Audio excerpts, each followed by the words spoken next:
మన పూర్వీకులు జనవరి 1న కొత్త సంవత్సరం జరుపుకోలేదు.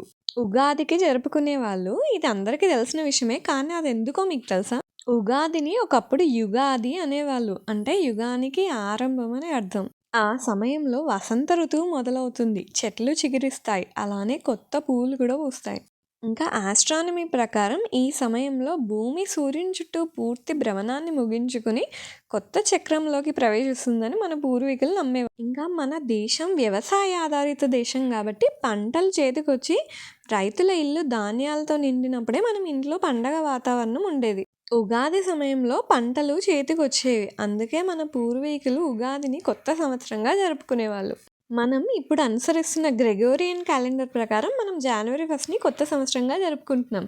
కానీ మన పూర్వీకులు మాత్రం కాలాన్ని గడియారంతో క్యాలెండర్తో కాకుండా సూర్యుడు, చంద్రుడు, ఆకాశం, ప్రకృతిలో వచ్చే మార్పులతో లెక్కించారు.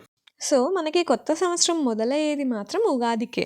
మీకు ఈ వీడియో నచ్చింది అనుకుంటున్నాను. నచ్చితే అందరికీ షేర్ చేయండి. అలానే like, share and subscribe. Thank you.